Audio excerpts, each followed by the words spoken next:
Kesultanan Mataram atau Kerajaan Mataram Islam berkuasa di tanah Jawa antara abad ke-16 hingga abad ke-18 Masehi. Kesultanan yang berpusat di wilayah Jawa Tengah ini memiliki sejarah yang panjang dan kompleks.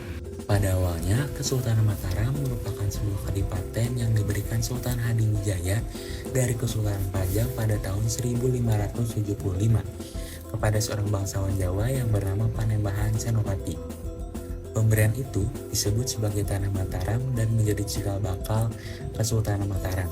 Panembahan Senopati yang juga dikenal sebagai Senapati adalah tokoh penting dalam pembentukan Kesultanan Mataram. Dia memerintah Tanah Mataram dan secara bertahap memperluas wilayah kekuasaannya.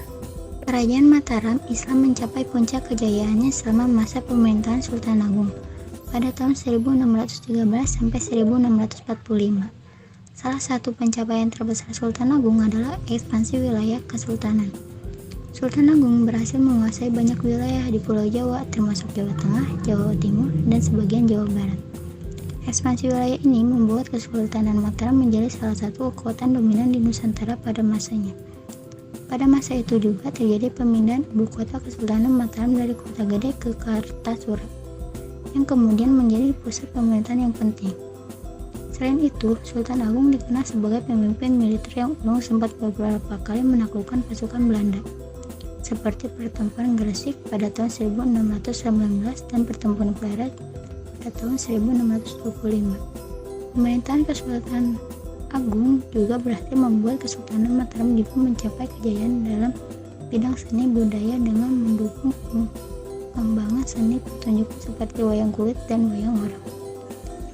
Meskipun Sultan Agung adalah salah satu penguasa paling kuat dalam sejarah Kesultanan Mataram, kejayaan ini tidak berlangsung lama. Setelah kematiannya, Kerajaan Mataram Islam mengalami periode konflik internal dan perpecahan yang mengakibatkan pembagian wilayah antara Kesultanan Surakarta dan Kesultanan Yogyakarta. Sesuai dengan perjanjian Giyanti pada tahun 1755, keruntuhan Kesultanan Mataram yang terjadi di sekitar abad ke-18 ini terpicu akan beberapa faktor. Salah satunya adalah perselisihan mengenai pewarisan tahta. Setelah kematian Sultan Agung, ada perselisihan di antara pewaris yang potensial yang mengakibatkan perpecahan dan konflik internal dalam keluarga kerajaan.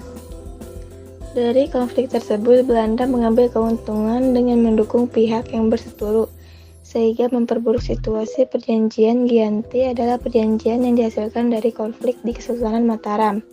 Perjanjian ini yang ditandatangani pada tahun 1755 membagi wilayah Mataram menjadi dua, Kesultanan Sukarta dan Kesultanan Yogyakarta. Pemimpin dari masing-masing kesultanan diangkat oleh Belanda, yang secara efektif menjadikan mereka penguasa boneka di bawah kendali kolonial. Belanda pembagian wilayah antara Sukarta dan Yogyakarta menguras kekuasaan Kesultanan Mataram secara keseluruhan. Terdapat beberapa peninggalan yang membuktikan keberadaan dan keberjayaan Kesultanan Mataram, mulai dari masjid, makam hingga karya sastra. Masjid Agung Kota Gede yang dikenal sebagai masjid tertua di Yogyakarta itu dibangun oleh Panembahan Senopati pada tahun 1575. Makam Imogiri yang berada di Bantul dibangun oleh Sultan Agung pada tahun 1632.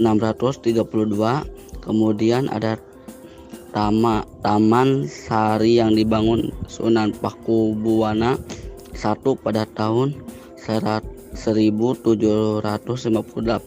Terdapat pula Serat Cethini yang merupakan karya sastra perbahasa Jawa yang ditulis oleh Sunan Pakubuwana V pada tahun 1814.